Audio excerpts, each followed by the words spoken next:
may be getting towards the end of the experiment here, where Will Levis just simply is not the guy and is not going to cut it as the quarterback of the Tennessee Titans.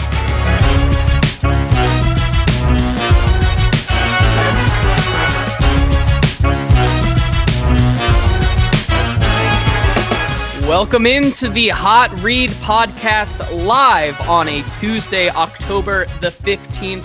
I am your host, JT Ruhnke, writer and reporter here at Broadway Sports Media. You can follow me on Twitter at JT_Ruhnke. And once again, I am joined by my lovely co-host, Stoney Keeley, editor-in-chief of Sobros Network, 1/3 of Football and Other F-Words podcast, and co-writer over at Stacking the Inbox. Stoney, coming to the people at a little bit of a different time today because of some things we had to move around. But nevertheless, we are coming into this one hot and bothered after the Titans lost yet another winnable game to the Indianapolis Colts 20-17. And I'm over it. And I think we're gonna have a wonderful conversation about the Tennessee Titans team in 2024 today. But maybe you share a different sentiment. But how are you doing today? I'm doing great, JT. I appreciate you accommodating my schedule. My father-in-law's in town. He's playing a gig tonight, but it's like the early bird special. You know, we got to get home. We can't be out past bedtime. So he's playing at 5 o'clock. I got to hop in a lift as soon as I'm out of here. And we make things happen around here. And that's what I'm very proud of. And I'm very thankful that you are willing to accommodate me. Yeah, no problem. And I think that, obviously we have some people in the chat already giving off their hottest Will Levis takes and whatnot about the Titans season. That's what today's show is going to be, talking about mostly this Titans loss to the Indianapolis Colts, discussing some things about Will Levis and Brian Callahan. Should the experiment be over? Is it already over and they aren't really talking about it? Those are things we're going to get into today. Also, yes, we know we like to have a little bit of a club hype music here at the beginning of the show. I know I see Zach in the comments, crying and moaning and, being a little brat about the show taking forever to start. But hey, so, unlike some of the other shows on the 440 network, it's not as simple as to start a 30-second countdown and retweet the show once. No, my friend, we try to up the ante over here at the Hot Read podcast. Do a little bit more than the boomers over on a certain other show do it. But that's a great segue into the sponsor of all 440 shows, Sinkers Beverages and Bluegrass Beverages. If you know 440, you know them. If not, we are happy to introduce you on this show. Thank you once again to Sinkers Beverages. More on them later. Stoney, like I said, I'm officially over it. This is it's a lot of frustrating football the Titans are continuing to play. And I feel like over the past 2 years on this show specifically, kind of, through the first 10 to 11 episodes I've done with you or so, I can't keep track anymore of how many episodes I've done, but certainly over the 300-ish episodes that I did close to now with Easton Freeze, I feel like I was always the glass half full guy, trying to teach some patience on this show and not go full lose my mind, turn into the Titans Joker. But I feel like I can't do that anymore because this team has pissed me off to a point where I can't see it that way anymore. And I think that's what we're going to get into today. I think it's time to be a lot more critical of this team and some of the things that they've done, which I just think are absolutely unacceptable. But before we get into that, we should have a conversation about what's going on around the NFL today. And if you are joining us live on Twitter or Facebook, do us a favor, head on over to the Broadway Sports Media or 440 YouTube channel to join the comments like Eddie and Zach and Easton and Kenneth over there to talk about Will Levis and the rest of the Titans, because we want to hear a lot from you. Your hottest takes about Will Levis, Brian Callahan, that whole situation, everything and anything we are going to discuss today. But two massive wide receiver trades went down earlier today. The first of two was Davante Adams being traded to the New York Jets after a very disappointing loss last night to the Buffalo Bills. Sure sounds like to me that this was going to happen always, because Davante Adams was already in the building this morning as it was announced. He goes on Pat McAfee with Aaron Rodgers. I saw a tweet that it says it looks like the two of them probably shared the night together because they knew this was going to happen all along. But the Raiders uh, get a rounder pick back for Davante Adams. It can become a second round pick based on performance. Davante Adams and his contract go to the New York Jets. And then the team that beat the New York Jets last night, the Buffalo Bills, said, all right, let's one-up you. And they trade for Amari Cooper from the Cleveland Browns. They send a 2025 third-round pick and a 2026 seventh-round pick in return for Amari Cooper and a 2025 sixth-round pick. And I think that got a lot of people talking. Certainly, we'll discuss this more on Friday's show. Titans play the Bills this week. How much of Amari Cooper will the Titans really see this week as they go up to Buffalo? But a bigger Titans spin on it. There's been a lot of conversations about, could DeAndre Hopkins be the next domino to fall in this wide receiver trade market? Could it possibly be Calvin Ridley? The first question I want to ask to you here is, it feels like if there was a wide receiver to be dealt by the Tennessee Titans this year, it most likely would be DeAndre Hopkins. And I put out earlier today that, even if Davante Adams is getting a third round pick and Cleveland is getting a third round pick for Amari Cooper, I don't think the Titans would even sniff something that close. My mind would be set at, for DeAndre Hopkins specifically, I feel like the best they could do is a condition, maybe a fifth round pick, just base fifth round pick, no conditional whatsoever. That's where my head's at. Stoney, if DeAndre Hopkins was to be traded, what do you think the compensation would likely be? Well, before I forget this note, I just want to take a dig at Buffalo, because y'all said, oh, they got their wide receiver one. They drafted Keon Coleman. He's the guy. And I tried to tell y'all, and now look, here we are. We got the Bills trading for a wide receiver at the trade deadline. So, well, it's not the trade deadline, but they're trading for a wide receiver nonetheless. As far as compensation, I don't think a fifth is unreasonable to ask for DeAndre Hopkins at this point, but I definitely think it's a day three sort of value for him. My question, let's just get off the rails right here, right off the first question you asked me. I'm going to go off the rails. Wanye Morris straight up for DeAndre Hopkins. Who says no? They flip him back to right tackle where he played at Oklahoma. Who says no? Probably both teams, I guess. I don't know. I don't know if that's exactly. Sorry to trying to come up with creative solutions. Solutions for this Titans shit show. Yeah, I mean, that's something that we definitely will talk about, the offensive line, later in the show. But it's an interesting conversation because, like you say there, the point of the matter is that I don't think the Titans could get that much in returon for DeAndre Hopkins at this stage in his career, and I think they wouldn't get the same as Amari Cooper and Davante Adams. And I think it's really simple. You look at what Amari Cooper and a Davante Adams brings to a team, even if they are in all the same age range of 30-ish to 32. Amari Cooper and Davante Adams are still able to stretch the field and kind of take the top off of defense, and that's just not something that DeAndre Hopkins can do anymore. You look at these guys, DeAndre Hopkins doesn't really pose that much of a deep threat like he used to in his career. He has amazing hands at the point of the catch, and his ability to bring the ball in is still undoubtedly one of the best attributes of his game, and he may be the best at that in the league. But for a team like the Jets, who, in the Jets, I think they're just kind of going along with this Aaron Rodgers coup d'etat right now and just letting him do whatever he wants. I don't know how much that helps this team. And you look at a team like Buffalo that needs a guy who can stretch the field like that. DeAndre Hopkins, I don't think, was ever going to be a fit for them. And if you look at other teams that might need wide receivers, the logical team, the only other logical team I could really think of right now, the Chiefs. But then again, what does DeAndre Hopkins necessarily bring to the Chiefs that Travis Kelce already doesn't do for that team? And that's sit in zone and find the hole and be able to bring the ball in for you froze up to be that safety team. I was talking about how DeAndre Hopkins probably doesn't offer that much Gotcha. of, of a upgrade to a guy like Travis Kelce, who sits in soft zone and is that security blanket for Patrick Mahomes. So outside of that, I don't think there is much more for a DeAndre Hopkins out there besides what he is bringing to this Titans team right now, which, if he was to get traded, that definitely takes a hit for this team that is still striving to be competitive this year.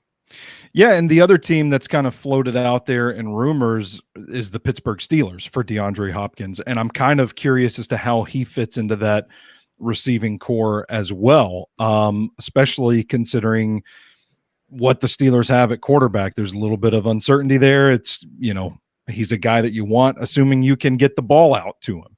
And they haven't been doing good enough job of that here in Tennessee. So I don't know what the incentive would be for a team like Pittsburgh to make the trade for him. I kind of feel like it's Kansas City or bust if we're gonna have that conversation for Hopkins. And I do think that you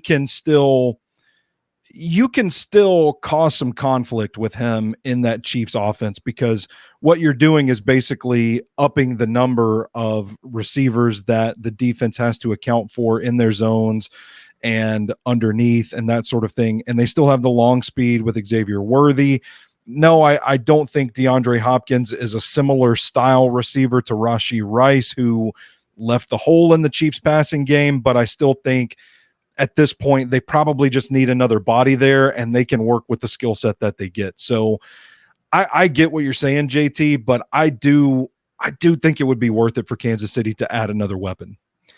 The other option that has been floated around is the Chiefs going after a guy like Calvin Ridley, who I let me just say this. I think that's ridiculous. I don't think that would ever happen. Someone asked me about this earlier today, texted me, and they said, man, would the Titans ever consider trading Calvin Ridley?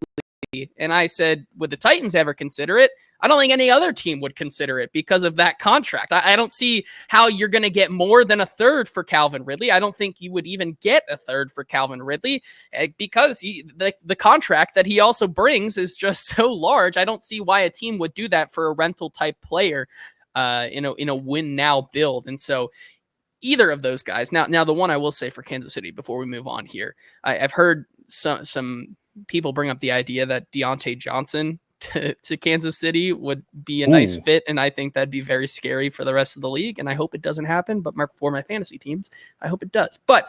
And then Hopkins to Carolina. There you go. Perfect. For Bryce Young. Yeah, for Bryce Young. There we go. We figured it out. 3-team trade here. Perfect. Yeah. I don't know what the Titans are going to get back besides Bryce Young in that trade, but there we go. We just pass assets around right there. Give us the team. I love it. But I think either way, we heard from Brian Callahan yesterday when it comes to what this season means for the Tennessee Titans. He was asked whether it is about finding what Will Levis is or staying to be a competitive team. And Brian Callahan noted that above all else, the goal of this team is to be competitive. And if you were to trade one or both, or, one of Calvin Ridley or DeAndre Hopkins, or hell, even both, if that is the timeline that we are in this weird NFL season, you are going against what your motto is there of trying to be a competitive football team in 2024. And so I think that at the end of the day, could we see DeAndre Hopkins get dealt at the deadline, which is in 3 weeks, because this team loses to Buffalo, this team loses to Detroit, and then somehow loses to Drake May and in the New England Patriots? I think you could make a case that DeAndre Hopkins does get dealt then, but for right now, this team's going to still try to win games. Brian Callahan, a new coach, wants to win games. And I think that's something that you need DeAndre Hopkins and Calvin Ridley around for. So I think that's a good point, a good place to move on to the meat of today's discussion, which is the Will Levis experiment done? Like, is it over? And I think there's a bunch of different ways that you can attack this conversation. And of course, if you're joining us live on Twitter or Facebook and want to get in on the conversation about Will Levis and Brian Callahan and the rest of this Titans offense, in 2024. Do us a favor, head on over to the Broadway Sports Media or 440 Sports YouTube page where you can join Joshua and Jake and Zach and Kenneth in the comments. Zach over here says trade Jaquan Jackson. I don't know. Yes. Could you even get a bag of footballs for Jaquan Jackson? I don't know. You might could get Bryce Young for Jaquan Jackson. You might. Wow. Okay. Maybe that's how low we are on Bryce Young nowadays, and I don't blame you for that. And Jake saying Hopkins stretches the field as well as Easton rides a bike. He doesn't. I saw Easton last night tried to debunk these bike riding rumors, saying that he actually could, when in fact I do have an inside source that told me the people that were portraying his family in that group chat were paid actors. So that continues to be a point of contention for Easton, but he's a grifter. What a grifter. We can move on to the Will Levis experiment and how it's gone so far. And I think the easiest thing to say is that it's not gone well whatsoever. You've played 5 games now in which Will Levis and company, in the games that he has played, have only put up 17 points or less. You look at it, and then in comparison, you look at the game that Mason Rudolph played in, and they score 30 points for the first time in over 1,000 days. And, we're starting that new streak this week. What has it now been? It's been like 15 to 17-ish days. I don't know, something around there, that since the Titans have scored 30 points, can't wait to keep track of that one.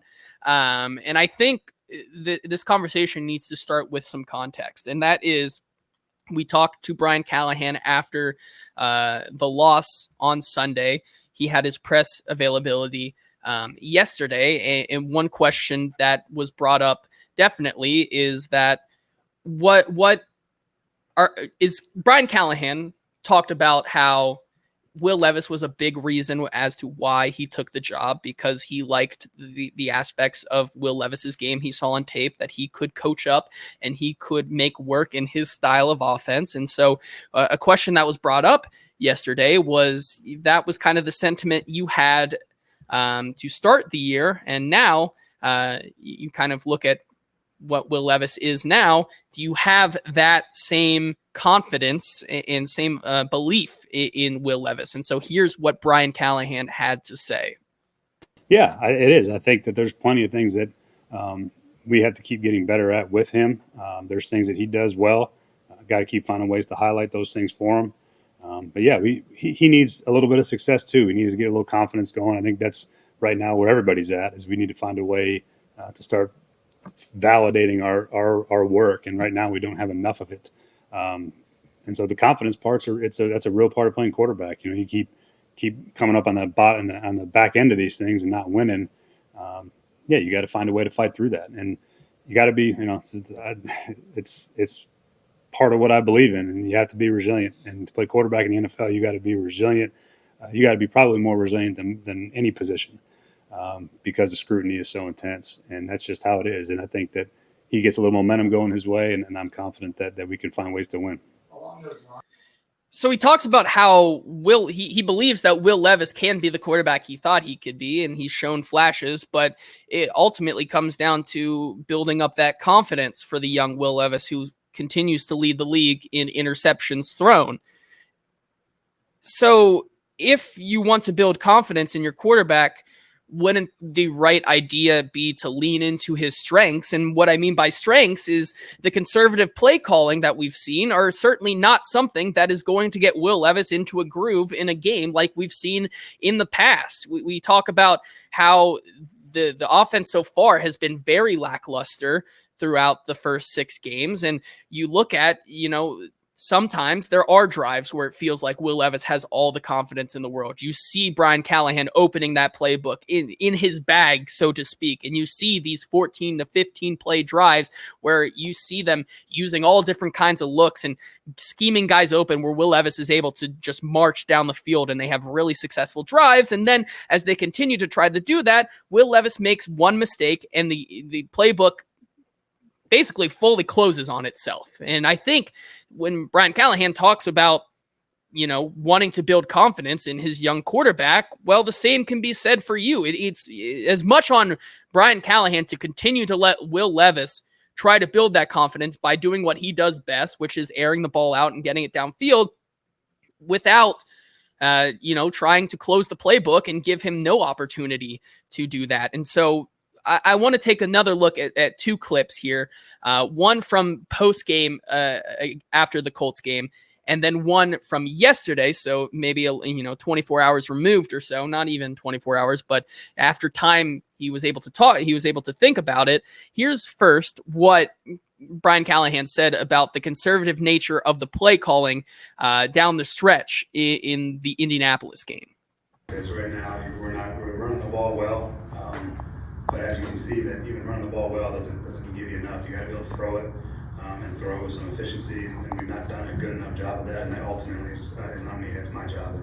And we got to find ways to put guys in better position. We got to find things that we can execute better than we have. And that's really all there is to it. You got to be able to throw the ball in the NFL to win. And that's bottom line. I mean, you can run the ball really well, and we do that well. But we got to find ways when the game's tight. We got to throw it to make enough plays to get us a chance to win the game. So he talks about himself finding ways to throw the ball when the game gets close like that to win the game. Obviously, the run has been a strength of this team. And so, he admits that the play calling there got conservative towards the end of the game because they were leaning on the run, whether that means he thinks that this team could have closed them out relying on the defense, only up like 3 points in the fourth quarter, or if there's something a little bit more underlying there that maybe there's not that much confidence instilled in the quarterback play right now to let him run the offense. Here's what Brian Callahan had to say about the conservative play calling at yesterday's press conference. No, I don't think that's the case. I think there's a lot of things that he can do better, and there's things that I can do to help him better, and then there's around him can play better too. I think that we're really close. There's a lot of things that we do well, and there's a lot of things that we just haven't quite gotten over the hump on when it comes to losing one-score games. Lost 3 of them now, where we're in position to have a chance to win, and we haven't done it. And I don't know that that's necessarily it's not all a will thing either. There's things that I can do better to help them, and just haven't been there yet. And again, we're tight, we're close, and we got to play better. There's no doubt, and he's got to play better. But there's things that I think are encouraging and positive about it as well. If the theme of the season, though, is to see Will do everything Will can do and get an ultimate verdict on, wouldn't that idea fall in line with letting him cut it loose more rather than playing it safe? Yeah, there's definitely calls that go down the field that don't get thrown down the field. So yeah, I don't. It was conservative nature in some of the runs because we run the ball well. But yeah, we can just drop back and throw it down the field more. Sure, I don't know. I don't know how to answer that. That one really stuck out to me because it feels like we're dancing around the yes. discussion of we're not doing that because he doesn't think that he can do it anymore. And I want to take a look back. I went into one of my favorite databases in the NFL, Fantasy Points database, and looked at Will Levis in 2023 through his first 6 starts. That would be game 8 to game 13. And specifically looking at the balls he threw downfield 20 plus yards. In those 6 games last season in 2023, Will Levis attempted 36 passes of 20 plus yards, completed 11 of them for 396 yards, 4 touchdowns, 1 interception, and a passer rating of 98.8. 9 of those balls of the 36 could be considered hero balls, according to Fantasy Points, and 3 of those 36 were deemed turnover-worthy throws. Fast forward to the first 6 games of the Titans season so far, and in that same stat of 20-plus yards throws, he's attempted just 15 of them, completed 6 for 136 yards, 2 touchdowns, 3 interceptions, a quarterback rating of 73.2, only 1 hero-rated throw, and 5 turnover-worthy throws out of those 15. I don't know about you, But last year through 6 games, only 12% or only, you look at it, only 12% of those throws last year were turnover worthy throws. And through 6 games this year, a third are turnover worthy throws. And, Zach also brings up an interesting point. He whispers, take out the Atlanta game for those touchdowns that obviously can bring into the picture here. But I think it gets to the point where things have drastically changed for the way that they use Will Levis. And I think we're getting to a point where it may just be because we've seen, the best of Will Levis last year, and we've fully regressed to the mean, which is that he is what people have said he was on tape. And it reflects the tape that, his decision-making and that deep ball may not be as good as it was in those first 3 games last year. And so I just wonder, after listening to those answers, where it feels like we're all dancing around the point of, we may be getting towards the end of the experiment here, where Will Levis just simply is not the guy and is not going to cut it as the quarterback of the Tennessee Titans. Yeah, I'm ready to dig the grave myself, JT. Like, let's call it over. Let's bury this experiment. We're seeing the same mistakes over and over. And by the way, props to Paul Kaharski for really, I don't want to say drilling Brian Callahan on that. I think they're fair questions, but they're questions that nobody else was willing to ask in that press conference. So props to Paul for getting that. I think his response was telling. I think his demeanor in the press conferences this week have been telling as well. And I think you have to look at the exponential impact that this situation is having on the organization. It doesn't sound like a guy that has faith in his quarterback to really open up the playbook and just let it rip. Like everybody keeps saying, like, oh, the deep balls from the Atlanta game. I like Jay Nelson's comment a second ago. At this point, the Atlanta game never happened. Okay, let's just put that Atlanta game out of our memories at this point. Let's forget about it. I'm guilty of falling for it too. When I evaluated that draft class, I said, no, I don't want Will Levis. #NeverLevis. I was a part of that movement.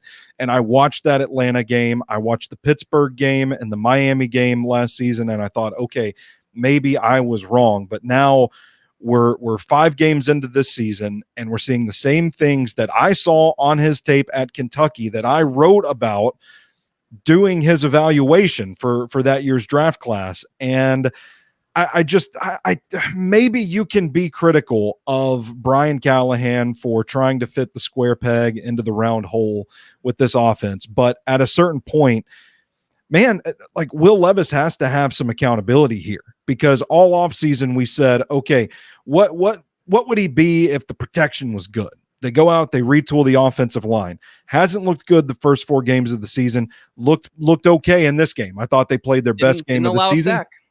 No sacks. To the point, I would say they were probably pretty good on Sunday as well. Not the best, most fearsome, healthy defensive front. The penalties or something, but from a protection standpoint, I agree with you. I mean, compared to what we'd seen the weeks before, yes. maybe it is like the psychological impact of just watching such bad play that okay play seems good. Maybe that's it. But the protection, I think at the very least we can agree, the protection was not an issue for Will Levis on Sunday. We said, hey, imagine what he could be if we could get some more weapons around him. They go out and they get Calvin Ridley. They add Tyler Boyd. They draft Jaquan Jackson. They sign Tony Pollard. All these new pieces, and it doesn't make a bit of difference if he can't get him the damn ball. What if the defense is better? What if he doesn't have to go out there and score 1 million points? And then they go out, they retool the defense, they bring in Denard Wilson as the defensive coordinator. They're looking pretty damn good, and then they're giving up points in the fourth quarter, which I think is also fair to wonder, how much are these deflating mistakes and turnovers taking the air out of the defense right now? Because what we're seeing is the worst performance in the fourth quarter, when they've been asked yet again, week in and week out, you guys have to go pitch a shutout to win us this game. All right, these questions are getting answered, man. The protection, the offensive line is getting better. It's really starting to gel. He has more weapons around him. He has a better defense. schematically, I like this offense. I know people are taking shots at Brian Callahan in the comments.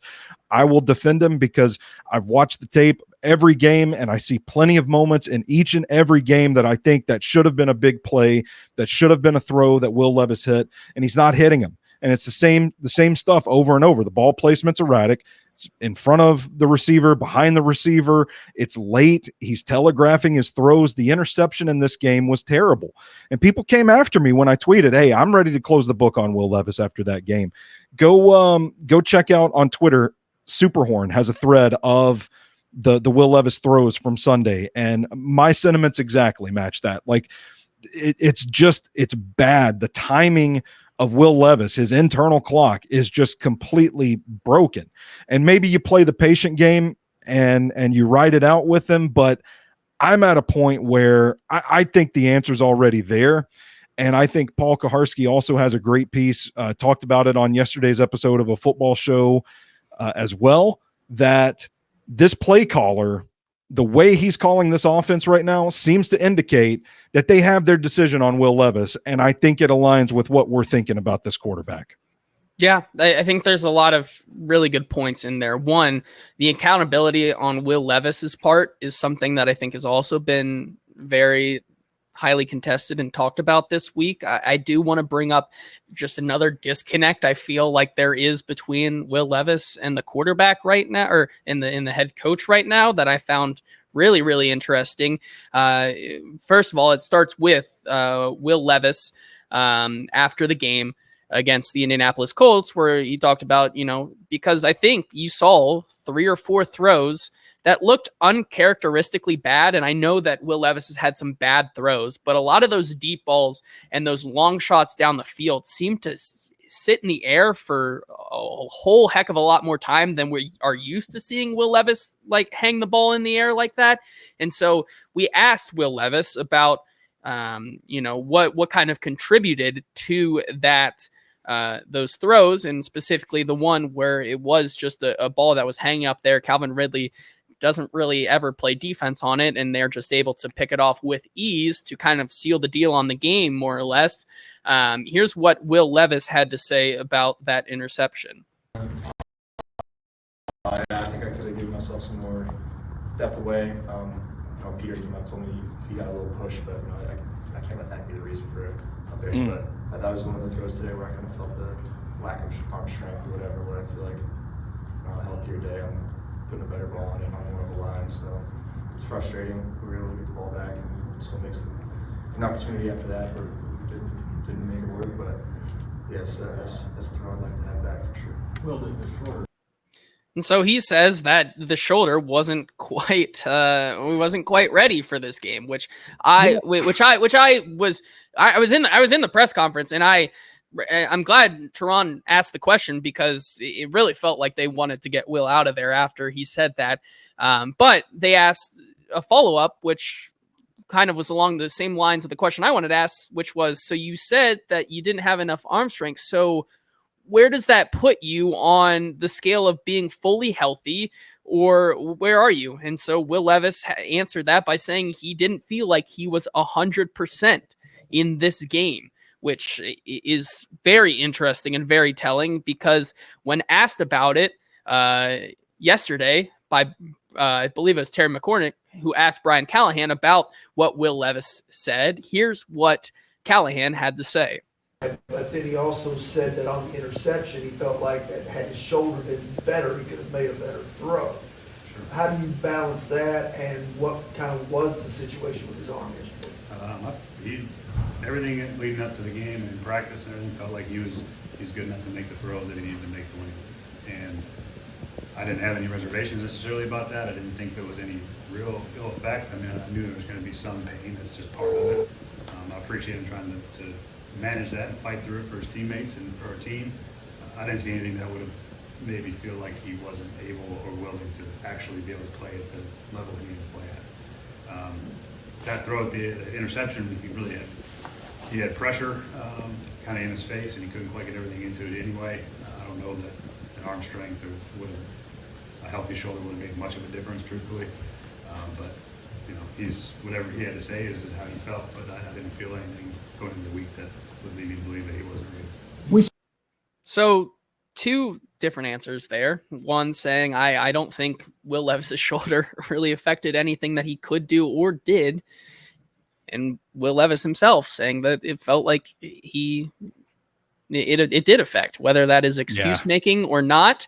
I feel like that, that's a question that you can ask. I don't think that's necessarily a way or a place we should go, but still, the point of it all is that I think it is concerning to a point that it feels like we're starting to see cracks between the quarterback and the head coach / play caller not being on the same page here. Yeah, and if I may add real quick, JT, I don't love that he mentioned Peter allowing a pressure. Like, if that's not an impact on the play and you don't want to throw Big Meat Pete under the bus, just don't let that slip at all. Just don't bring that up at all. And he phrased it as a way of like, oh, well, Peter told me he gave up a pressure and I shouldn't let that affect. Like, it's still out there now. It's still out there that conversation happened. And in his mind, I think he thinks that probably had something to do with it. I didn't like that comment at all. I didn't like that he let that slip. It kind of felt like a sign of, you're talking about Pete giving up a pressure. You're talking about your shoulder. It doesn't sound very accountable to me. Just own it and say it. Yeah. And so it'll be really interesting to see this week how things bounce back. And I think we're getting to a point here, though, where it seems like a lot of people in the comments with the same, with me and you, it's frustrating because we see that when it works for Brian Callahan's scheme, but we're getting to a point, and this is where I think we can take the conversation here in a second, where Fade in the comments here says Brian Callahan is the variable. I hate to say it, but man, I think we're getting to a point where you can make the argument that it's time to see maybe a proof of concept from Brian Callahan in terms of, and I can't believe I'm saying this, but like playing Mason Rudolph, someone who can operate an offense just with, not as many hitches and discrepancies there in that offense. It might be time to see if Brian Callahan can do both play calling and scheming up this offense and also being the head coach with a guy who's not going to do as many turnover worthy plays as a guy like Will Levis. Yeah, I think it's a really interesting conversation to come out of this game, JT. It's like, okay, we've talked about the Will Levis experiment. We've talked about getting to a point where you have your answer on Will Levis, but it's been so bad that I don't think we can get a good read on Brian Callahan as a play caller. So at what point do you want to see him get in there with at least a stabilizing force at the quarterback position just to see what this offense can truly do, because it hasn't been great on his front. And I think there are many critiques we can talk about with Brian Callahan so far, but sticking to the Will Levis, Brian Callahan dynamic right now, I don't know that we know what Brian Callahan really is as a play caller right now. Yeah. And so I think that's the final verdict for me, is that I think the verdict is secretly in on Will Levis, and that this is not something that will work out. Things obviously can change. And I know that there's a lot of people out there saying that Will Levis can be a competent quarterback, just not on this team. I feel like I'm slowly but surely getting into that boat because, with this team and the kind of structure that they've dug themselves into with these kind of 2 to 3 year contracts with some big name free agent talent, feels like you don't have that time to let a Will Levis develop into that competent quarterback he can be in year 3 or 4, right? That's not something I think is in the timeline or in the cards for this team. Cards were that if he's going to hit, it has to be this year, and then we can go from there. But obviously, only time will tell. But I don't feel good about the Will Levis situation right now. Stoney, you said you have a exercise in psychology on this whole matter that you want to bring up here. Yeah, I want to go through this, JT. First of all, I want to plug yesterday's episode of A Football Show right here on the wonderful 440 Sports Network.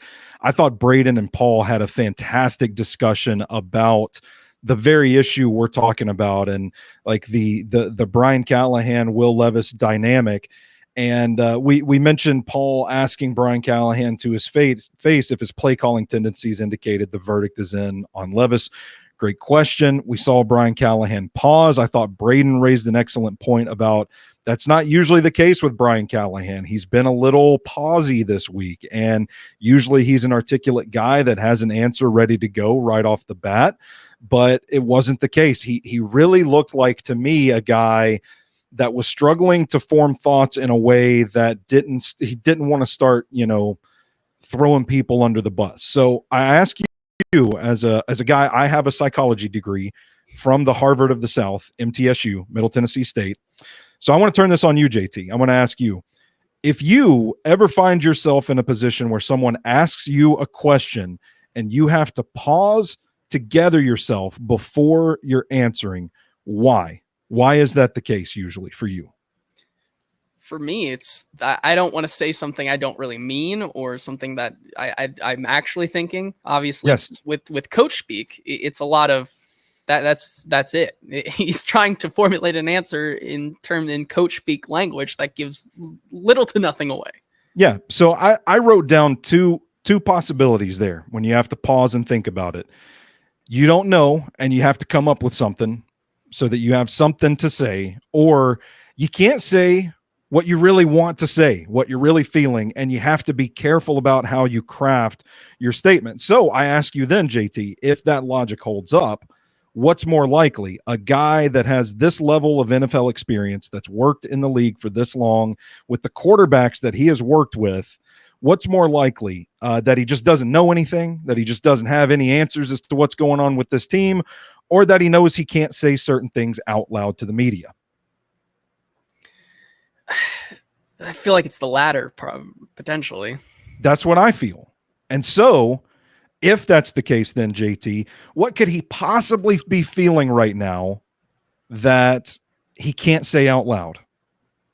Frustration, mostly. I would think one. Your Honor, I rest my case. Yes. And so here's the kicker, though, right? With the Will Levis situation. And I think QB coach Sean McAvoy chimes in perfectly in the comments, which is going to make everyone watching this right now, is that with everything we've just said, Will Levis is going to continue to be the quarterback, because I think he brings up an excellent point where it says it feels impossible to divorce the coach from the quarterback. Have to imagine his case to be the head coach and get hired was a developmental and success plan for Levis. If he benches Levis, he's admitting his own failure, which I think is a fantastic point. And we got to listen to Coach McAvoy now. One of the major reasons why, as we were going to get here, I still think, the proof of concept for at least the upper management of the Tennessee Titans is there for Brian Callahan. And so they're going to continue to play Will Levis nevertheless, even through this all. Now, I think with Will Levis, at this point, why don't you just let him just sling it? Like at this point, because even with some of the play calling, I know someone in the comments brought up here as well, the fact that through, when I charted this game for fantasy points, it took until this was the middle of the second drive, but it took until there were 8 minutes left in the first quarter of this game to see Calvin Ridley or DeAndre Hopkins take the field for this team. If we're going to talk about building confidence for a young Will Levis in the beginning of the game, getting Calvin Ridley or DeAndre Hopkins not on the field until the 8-minute mark is unacceptable, I think, in my opinion. What are you really going to accomplish on that first drive if you want to set the pace with the run game? Sure, that's fine. But if we're going to keep guys like Treylon Burks and NWI out there on the first drive and unable to go here, like, what are we doing in terms of play calling then? Yeah, I mean, I think that's a valid criticism of Callahan. I think you can criticize the amount of play action or lack thereof that he's running. They're not running under center very often. I think he's not been very adaptable after saying this summer that you got to be adaptable in the NFL. It very much seems like he wants Will Levis to fit in his offense and be his style of quarterback. I think you have a pretty interesting matchup tight end in Chigakokwo that they're not really using as a matchup guy. So like I said, there are plenty of reasons to critique Callahan, but and again, I jotted down, like, get Ridley involved earlier, get your playmakers involved earlier. I think it was a screenplay that oh, you know what? Maybe we're talking about the 3rd and 4 where Hop and Ridley aren't on the field altogether, and it's like a screen that you're the like, jig that gets 1 yard and they're off the field. It's like, where are these guys? Like, I don't know. I think it's like a play where you could put Tyler Boyd in to it's secure the first down and do what Tyler Boyd came here to do, which is be that guy that's going to prolong drives and move the chains. Like, yeah, I mean, maybe I'm just crazy and I don't get it. So it's stuff like that I kind of feel like are evidence that maybe you do have a coach that's still trying to figure it out. And I think those are instances that would probably be easier to forgive if the end result of what's happening on this offense wasn't happening, because it's nice and easy for us to sit here and say, get Chig involved earlier, get Ridley involved earlier, do more play action, run from under center more, all that stuff. But at the end of the day, if Will Levis is still not hitting the throws, then it doesn't really matter. The offense is still hamstrung. And that's kind of where I'm at. Now, I think the interesting question is that I agree personally, I would be riding it out with Levis the rest of the season. I know I've talked so much shit this episode about him, but I'm still riding it out with him in the off chance that, there is a plan and it does finally click for him. And maybe you do see some signs of life, but in the worst case scenario, this thing just bottoms out and they get a high draft pick and they get the quarterback of their choosing in the draft next spring. That's a possibility, but I think the interesting direction that this conversation goes, and forgive me if I'm jumping the gun on the agenda, JT, is at what point do you consider like the other players in the locker room, people that might be frustrated, people that want to win now? And if the belief starts to creep in, I listened to Blaine and Zach today, and I thought it was really interesting that Blaine said he didn't think we're there yet, where players are in the building starting to give up on Will Levis. But if we do get to that point, at what point then do you have to make the switch just to kind of save the locker room? Yeah, I think that's an interesting point. But before we continue with this frustration and madness, got to give a big shout out to our sponsor here, Sinkers Beverages, who have been serving the East Nashville area for over 4 decades. They are a 3-time Best of Nashville Liquor Store of the Year, as voted on by you.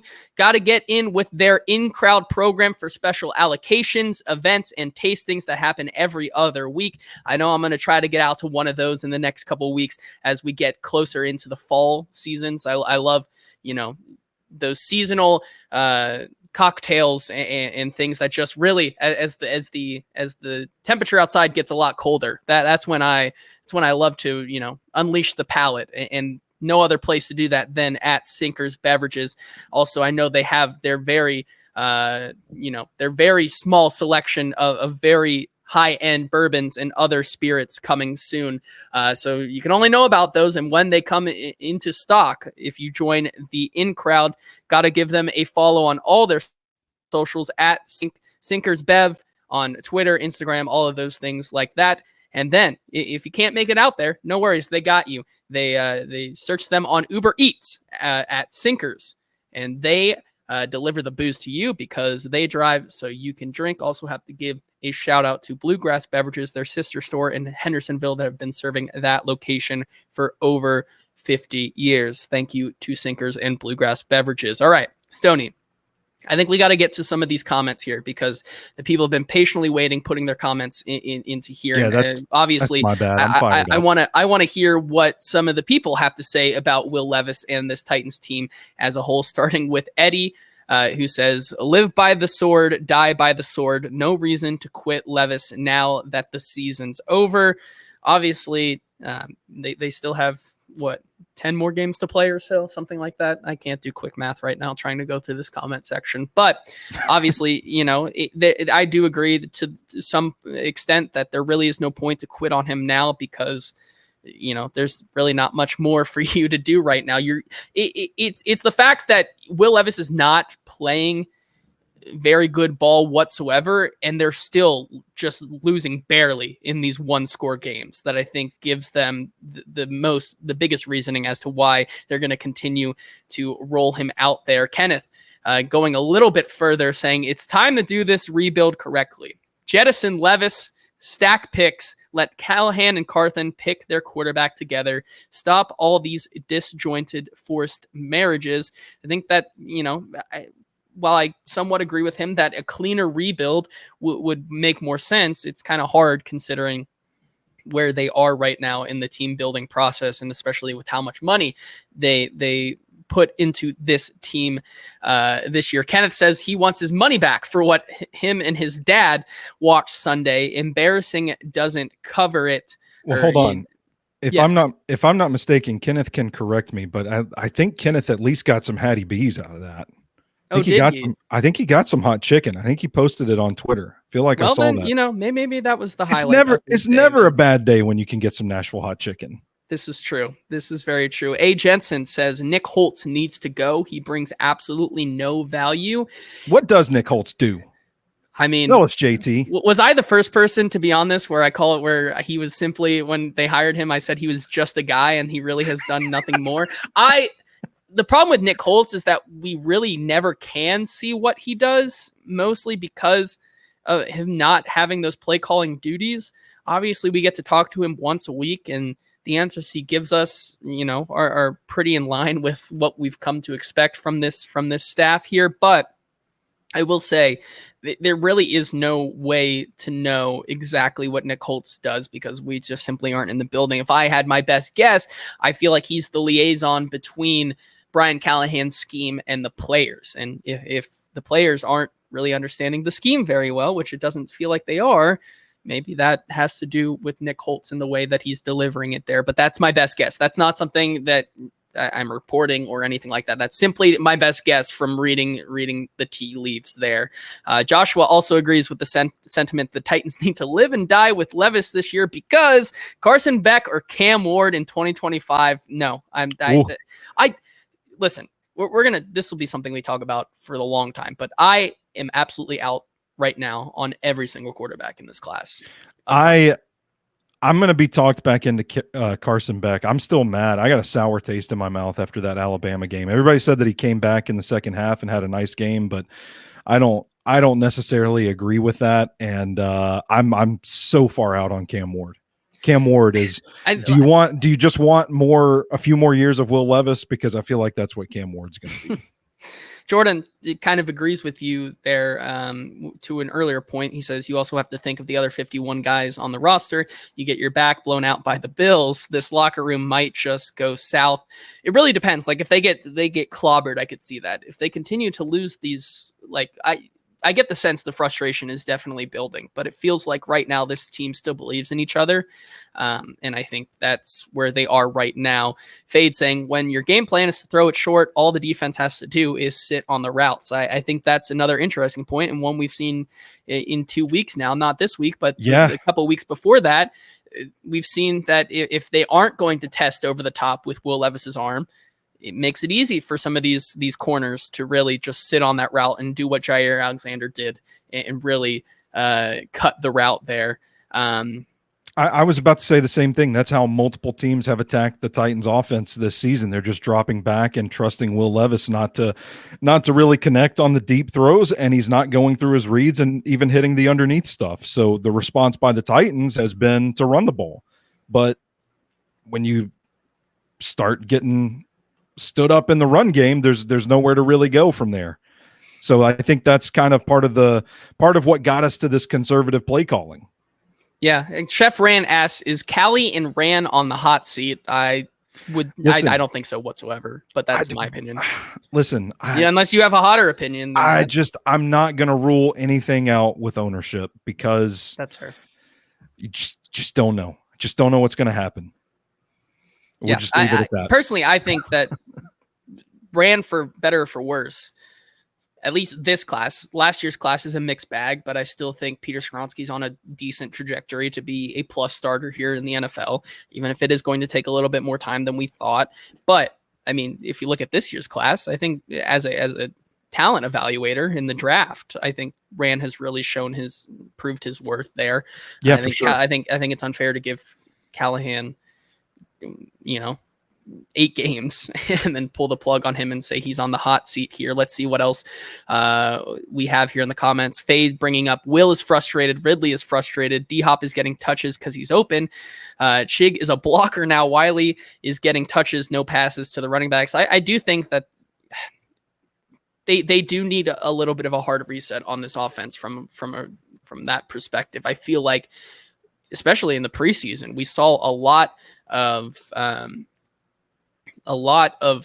balls going to the running backs and to these tight ends in the flat and making those easy plays, whether it's just because Will Levis has lost said confidence over those first 3 weeks and how many plays like that destroyed him. I don't know if that's brings that into the discussion, but it feels like we've gotten so far away from what we saw earlier in the year. Tom asks here in the question, in the comments here, his question, what do you think if Mason started week 1, what would the record be? He says 4-1. Man, I don't know. I would say maybe I probably give this team one more win, and it's probably the Chicago game. I was just about to say the same thing because I think that result was... because if Mason starts that Jets game, Mason doesn't make the throws Will does to keep them in that game. Yeah, that's a game where they lose by even more than they did. Because Mason Rudolph just simply can't make that throw. But yeah, I mean, what are they now? They're 1-4. They would be 2-3 in my book. Would they have won this game? Maybe, but maybe I'd put them at 3 and maybe I put them at 3-2. I think they might have. Chicago they could have is this game with Mason. Chicago is as far as I'm willing to go because I think that was directly impacted by the flick 6 that Levis threw in that one. Yeah. Let's see what else we have here in the comments before. People are fired up today, man. They are fired up today. Jake says that Holtz is a lizard man scapegoat. Maybe that's something. I like him. I want him doing ASMR. Read me fairy tales so I can go to sleep. Nick Holtz. Yeah, I mean, Chef says here, and I think this is something we'll talk about on Friday, the Bills could give the Titans a real hard reset with what they have right now. Yeah. But TJ says, don't let people hear you say that. Mason Rudolph is Brady. Don't you hear? Yeah. For some reason, people think that if they like I said, this is why it's such an interesting conversation, because would it really be a variable test for Brian Callahan if you put Mason Rudolph in there? I don't know, because then again, you look at some of the throws that have worked for Will Levis. Those are things that simply Mason Rudolph cannot do. And so I don't know if that's exactly proof of concept there. But I mean, the frustration is warranted because, like you said, you're fitting a Will Levis shaped peg into for me, it's looked a lot like a Joe Burrow-esque offense from what I've watched so far. And you're trying to fit Will Levis into that, which we knew from the start when he was hired. I remember when me and Easton were going on this show back in February and March saying that Will Levis is not and will never be the same kind of quarterback Joe Burrow is. And so I don't know if that's something that maybe Brian Callahan thinks differently, but that's where I feel like we are right now. Yeah, I'm with you. Yeah. Okay. Before we get out of here, before we continue to talk in circles, I do want to bring up one more thing about the Indianapolis and Titans game specifically, because we did have some people in the comments give us backlash and said, Fade said, we are putting this game on the defense, or Kyle saying, yeah, we get it. Levis is mid, not a shocker. Can you address the other 10 problems going on? Or is this going to be another Mariota situation where we blame Levis and then everyone gets fired later?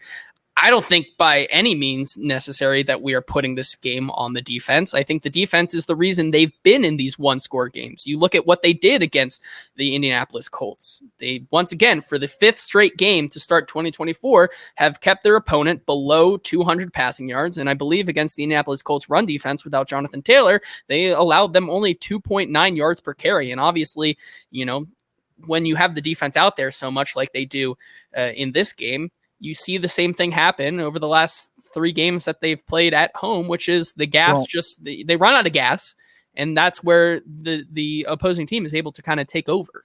Yeah. Well, first of all, I think Kyle needs to go visit Sinker's Beverages. Pour yourself a nice drink tonight, Kyle. Prop your feet up and think about something other than Titans football. All right. It's going to be okay, buddy. We still have each other. This is what we're here for, this community. I will say, I think the defense is one of the best in the league until we get late in the game when they give up a back-breaking play. What I am insinuating earlier by criticizing the defense is not to imply correlation implies causation, psychology degree, remember, but if these back-breaking turnovers by the offense are deflating the team and it's harder to play to get up, is that something that's impacting the defense late? And we're seeing them kind of break later on in the game. I think that's what I want to know about the defense. I don't think it's necessarily a critique of them. It just kind of feels coincidental that in their weakest moments this season, they've been late in the game when they need to really bow up and clamp down on an offense. And part of me just wonders the psyche of the unit. Is it a case where they're like, we can't slip up, we can't make a mistake, and then you end up making a mistake? Yeah, and I think with that, I mean, we can talk about the penalties. 11 penalties for 113 yards, I believe, was the final line there, with 3 of them being those 2 of them being pass interference and 1 illegal contact downfield that kind of continued to give the Indianapolis Colts a new life. And specifically with one of those backbreaking plays, it comes from what Brian Callahan considers to be and Denard Wilson considers to be one of the best corners in the league, and L'Jarius Sneed. And I think we can talk about real quick before we get out of here, kind of some notes from this game. And I think one of the biggest ones for me is that I question whether or not L'Jarius Sneed has lost a step, or if this knee injury / nagging injury for L'Jarius Sneed is something that is a lot more than he lets us let on about, you know. I think that when you look at the plays that haven't necessarily worked for other teams, but you see Alec Pierce and Tyreek Hill and these guys just burning by L'Jarius Sneed, and L'Jarius Sneed doing some uncharacteristically different things to what we've seen him do in Kansas City, which is struggle to keep pace with some of these wide receivers. And that's where you see some of those back-breaking plays. And so I wonder that if we as a media collective and the Titans fan base as a whole are kind of relying too much on L'Jarius Sneed to be that guy who can do it all like we may have thought he could, I just wonder whether or not it's going to maybe regress to a better version of Sneed that we've seen in the past. Yeah, I don't know what's going on, and I'm not ready to close the book on Sneed just yet, but I do think he had a pretty rough game on Sunday, and it seems to be situations where he is expecting safety help, or he thinks safety help is supposed to be there, so he's not really punching, he's not really getting physical with the guy at the line of scrimmage. There seems to be issues with his his ability to plant and change direction, where he's losing ground to guys, and then in contested catch situations, I mean, you saw what happened on the Michael Pittman touchdown. That's a play where they get a matchup. Michael Pittman catches those jump balls, good hands, he's got length. Flacco just hurls it up, and he just overpowers him for the touchdown. So I think there are reasons to be concerned. And my question to you guys privately, when we were kind of dissecting this yesterday morning in the group chat, is like, I wonder if there's something more to the injury than we're letting on. And I wonder if maybe the lack of pass rush is asking him to cover longer than he was in Kansas City. Those are things I don't know because I haven't studied 100% of the Kansas City tape this season, but it's just a question, like, it's the performance is bad enough that you're like, what's going on here? You have to start looking for reasons. Yeah, I agree. And so obviously we got to get you out of here because you do have a big time show to get to. But I gotta get moving. Before we get out of here, let's just talk about some good things about the Titans real quick. Empty some of our favorite notes. I'll go first. Jarvis Brownlee Jr. continues to be a stud for this team. Yes. I loved when I talked to him on Thursday about his sentiment about how, he's a rookie and he's going to make rookie mistakes, but it's how you bounce back from those. We saw proof of concept there where Jarvis Brownlee Jr. makes the illegal contact play that puts them deep into the red zone for the Indianapolis Colts. And then on 3rd and goal, he absolutely stifles Josh Downs at the line of scrimmage and forces them to kick a field goal that going to kick anyways. I love seeing the tenacity that he's playing with, as well as, his confidence that he also is playing with. That's something that I think is a huge bright spot for this team. It's also should be noted as part of my job here real quick. Tyjae Spears will be week to week. So it looks like it'll be a lot more Tony Pollard and Joshua Kelly, maybe Julius Chestnut. Those are the 3 running backs they now have in absence of Tyjae Spears. Stoney, some things that you thought were very productive from this game for the Titans. Well, I was going to make a joke and ask if Cheeto and Brownlee should be the starting corners when Cheeto gets healthy, but I don't feel like the comment section is really in the mood for jokes today, so I'm going to shelf that one. I'm gonna keep it simple, or else we'll be here the rest of the afternoon. But T'Vondre Sweat walking down Quentin Nelson on 3rd and goal to clog up the run and force 4th and goal was football porn. Love me some T'Vondre Sweat. Yes. I'm with Jordan. JC Latham, LT1. Bottom line, the rookie class is paying dividends so far for this team, unlike the big free agents who have not done so. Except for Jaquan Jackson, who we're trading for Bryce Young. This is true. That's going to happen next week. You heard it here first, but that's going to do it for us today on the Hot Read Podcast. Appreciate everyone being here and joining in on the discussion today about the Tennessee Titans and their kind of lost season so far. But we'll be back on Friday where the Titans will most likely have to pull a miracle to turn around their season against the Buffalo Bills, who now have a shiny new wide receiver 1 that they're going to have to contend with. How much will we see of him this week? That's something we'll discuss on Friday's show. Thank you once again to everybody here. And remember to like and subscribe over on the Broadway Sports Media and 440 YouTube channels. And for Stoney, this has been the Hot Read Podcast. We will see you on Friday. Thank you to Sinkers.